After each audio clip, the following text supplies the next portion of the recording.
dia, pessoal, como estão? Tudo bem? Olha só.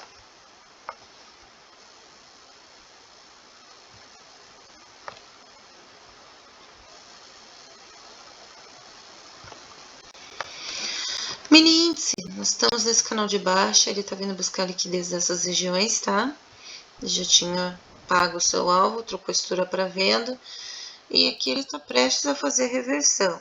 O que ele pode fazer também? Ele pode fazer o teste da macro aqui nessa região de 20%, que é no 135 e 300, ó, 135, 302, que é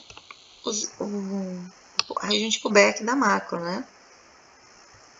Então a gente tem uma região de referência maior, que ela é a máxima e a mínima antes das correções do preço, e essa região aqui, tá?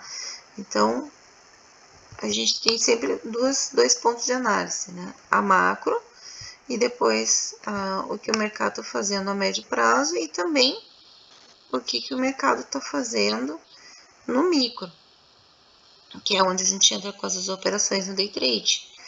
Então, assim, a médio prazo a gente está buscando uma liquidez ou um teste, ou uma região de pullback, tá? Então, assim, uma região de atenção é essa região aqui, dos 138, 60, 68. Por quê?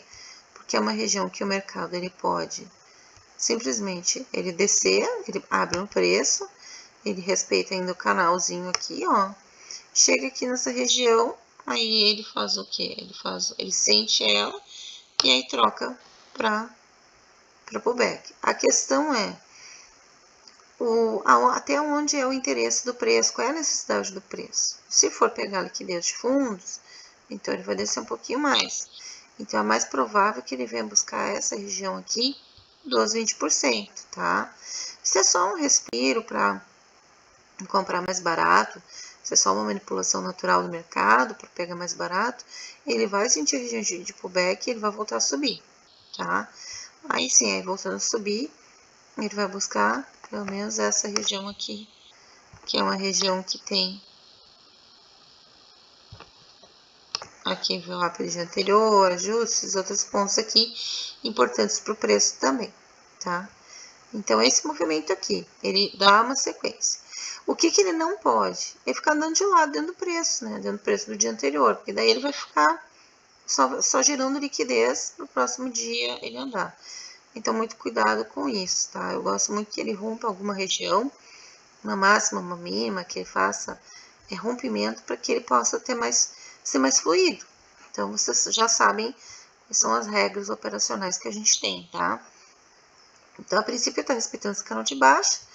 Temos um ponto de liquidez nesses fundos, ele pode vir um pouco mais, mas lembrando que ele vai sentir a região de 30% e pode sentir também a região de 20% aqui embaixo, nessa aqui dos 185, 350, tá? O dólar, pelo movimento relacionado, tá fazendo um movimento bem altista até sexta-feira, pagou mais de 200 pontos aí quem conseguiu operar. Eu até brinco, né? Eu tô no CLT, não consigo às vezes fazer as entradas que eu gostaria, né? Infelizmente. Mas é isso. Ele andou bastante. Ele tá ainda com força para rompimento. A gente observa isso. O que ele pode fazer? Ele pode fazer uma correção menor do micro. Essa correção, a gente pega aqui a máxima e a mínima, e vai observar que ele vai buscar essa região de 618. Sempre ele vai testar primeiro 50%, então existem regras, ó. Eu vou lembrar vocês das regras. Existem 3 pontos de frenagem nessa correção do dólar. A primeira, a questão dos 20 a 30, que vai ser um pullback. Então, vamos supor, ele vem aqui e faz um falso rompimento. Aí, desse falso rompimento que ele vem, vocês não vão vender direto, vocês vão aguardar a estrutura, né? Então, o preço, ele pode abrir até no preço, fazer aqui um falso rompimento. Ó, sentiu a região de 20, que é a região de pullback, ele volta pro canal, testa o canal. Aí, se ele realmente for fazer a correção, não for subir mais, aí sim ele vai fazer estrutura vendedora e vai seguir descendo. Lembrando que a região de 20 e 30 é a região de pullback, para ele voltar para o canal e continuar com a alta, ou e se ele trocar a estrutura nesse momento, né, aí ele vai vir na região de 50, podendo vir na região de 618. Na região de 618 está no 5.450, região de 50% está no 5.470, tá? Se ele fizer essa configuração, tá? Se ele quiser. Mas ele também tem uma outra opção, que é ele subir um pouco mais, tá? Ele tem alvos para cima ainda. O dólar, ele tem esse alvão, esse pivôzão aqui, ó, que ele ainda não pagou, ó. Tá? Então ele pode vir nessas regiões aqui em cima, pelo menos. E se não me engano, a gente tinha uma confluência aqui em cima, tá? Aqui essa linha amarela, ela marcava alvos confluentes aqui, nessa região aqui dos 5.609. Tá? Tem um gap para fechar, um gap antigo aqui. Eu não sei se ele vai estar indo para fechar esse gap, se é necessidade do mercado fazer esse movimento. Mas se ele negar essa correção ou fizer o pullback para subir mais, aumenta a chance e a probabilidade de ele vir aqui no 5.780, tá? Então vamos acompanhando aqui qual é as regiões que ele vai perdendo. São seus topos na subida para alta, ou se realmente ele vai fazer um respiro para depois subir mais. Também lembrando que quando ele começa a subir, ele tem que também ir ganhando esses topos aqui, formando pivôs compradores. Então esses dois pontos são importantes para o dólar também, tá? Isso é importante. Não tem muito o que falar, hoje é segunda-feira, eu acho que a questão de notícias, a gente tá com um calendário econômico no dia 13, dia de hoje, pouca coisa, tem um relatório do FONC que sai antes, aliás, do Banco Central, mas sai às 8h30, antes de abrir o mercado, já sai essa informação. Na verdade, tem aqui, ó, confiança do empresário de outubro Brasil, 11 horas da manhã vai ter algum movimento no nosso mercado, mas o feed vai falar alguma coisa aqui, ó, à 1 da tarde, mas nada, achei que era o FONC, não. É alguma coisa mais tranquilinha. Então, praticamente sem notícias hoje. No dia de amanhã vai ter um movimento maior. Ó, o Federal Powell vai falar, daí tem outras coisas aí interessantes. No dia 15, mais coisas ainda. Ó, na quarta-feira vai ser uma super quarta, então tem bastante movimento. Bom, a semana de bastante expectativa aí, né? Também com algumas notícias do presidente, algumas coisas do banco do nosso país, né? Então a gente tá nessas expectativas de movimentos. Certinho, o IOF parece que não passou, eles podem fazer algumas coisas lá, então vamos ver. Aqui, lembrando então que a gente tem uma probabilidade de um respiro dos movimentos de tendência. Então o dólar pode fazer esse movimento aqui e o índice pode fazer um movimento também de correção, mas lembrando que ambos têm alvos ainda na direção em que eles estão indo, né? Se eles seguirem com força, a gente surfa igual a continuidade, senão ele pode fazer o respiro. Então esses são os dois movimentos importantes no índice e no dólar. Certinho, pessoal? E lembrando, né, também ele pode andar de lado aí, já que não tem quase nada de notícia. Então, observem, né, no diário como é que tá o preço, no Insight Candle, né, lá no diário. E depois que o mercado fizer a movimentação da abertura da semana, aí sim a gente tem outros pontos aqui para olhar, né. Então, que eu acho que é importante também para a gente ter essa noção do preço. Ó, o diário está fortemente em movimentos de queda.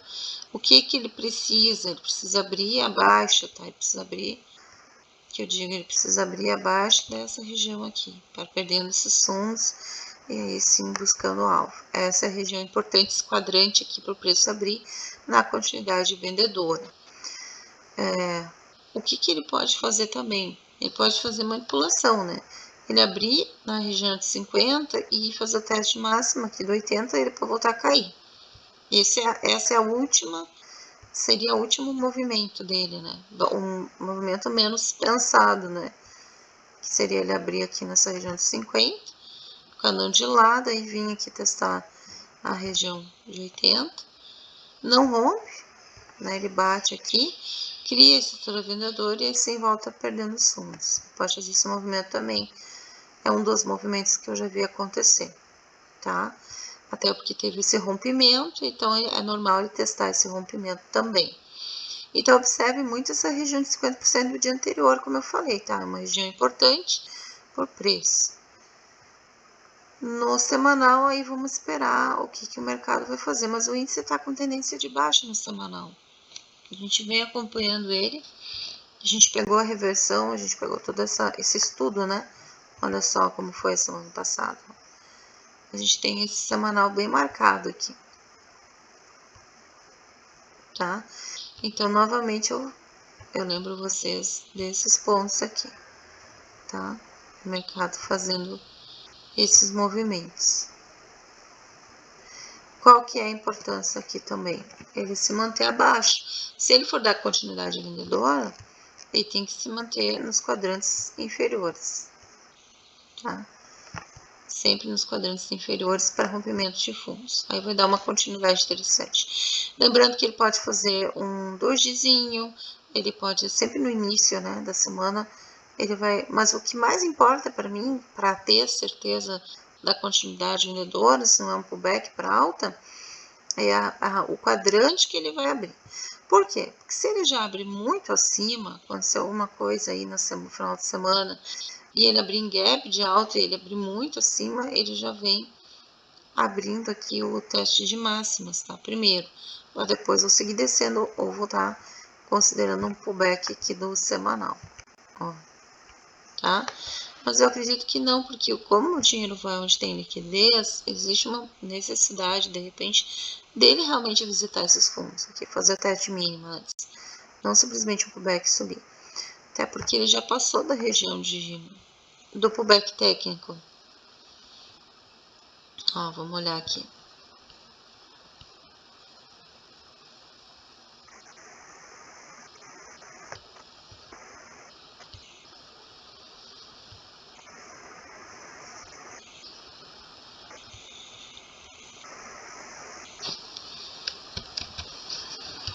Ó, 20%, 30%, 50%, ó. Essa linha rosa aqui, ó, é a região de 50%. O mercado ele precisa respeitar esse quadrante aqui. Ó, aqui abaixo dos 50%. Ele abrindo abaixo, ele pode seguir na tendência vendedora para buscar liquidez desses fundos, tá?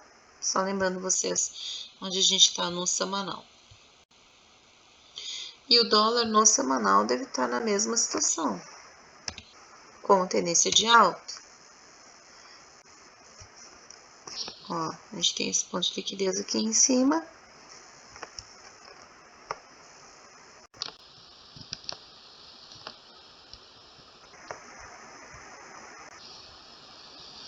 Olha que bonito, ó. Um baita de uma força compradora entrando aqui nessa região. Agora também o quadrante que ele abre é o que vai definir mais ainda o início aí de uma região, tá? O dólar tava querendo fazer a correção, né? Tudo isso aqui que ele já andou na venda. Então a gente vai tentar marcar aqui a mínima e a máxima para entender, ó, os movimentos que ele tá fazendo da macro, tá? O que ele precisa? Ele precisa ganhar a região de 30%, tá? Que a de 20, ele já tá chegando nela, e a de 30. Ele ganhando a de 30, ele pega essa estrutura aqui, que é uma confluência de alvos, e depois ele vai fazer o teste de 50 e 618, tá? Então, ele pode estar fazendo esse movimento aqui no semanal também. Começar também para alta, ele pode vir, claro, dos 50, né? Mas ele tem que abrir nesse quadrante, e aí criar a estrutura autista, tá? Claro que aqui a gente está falando em um candle só, mas o que ele precisa é ele abrir numa dessas regiões, tá? Ou no 50, ou já nessa região aqui de topo, ou nessa região mais acima. Esses são os pontos que seria um indicativo de que ele está querendo subir mais, tá bom? Lembrando que no diário ele pode fazer vários tipos de candle, como vocês estão vendo aqui. Não necessariamente vai fazer uma barra forte, tão forte quanto essa, como ele se mostrou aqui. Pode fazer um 2 dias, pode fazer vários tipos de barra. Mas, inicialmente, a barra do dia de hoje, que provavelmente vai ser bem pequena, por se tratar do primeiro dia da semana, a gente tem mais 4 dias para somar aqui, né? Nessa alta, se ele for seguir na tendência. Então, o dia de hoje, o que ele só vai me confirmar a tendência de alta no quadrante que ele abrir, tá? Eu gostaria que ele abrisse acima dos 50%, não que ele já abrisse em teste, mas que ele já de mínimas, né? Nessa região, eu gostaria que ele abrisse aqui. Isso ia mostrar uma força, uma continuidade compradora, e aí a gente saberia que o dólar seria mais uma semana em que a gente estaria trabalhando com a mão mais pesada nas compras. Isso é uma informação importante para vocês, tá? Feito então, até mais, pessoal. Sucesso a todos, bons trades!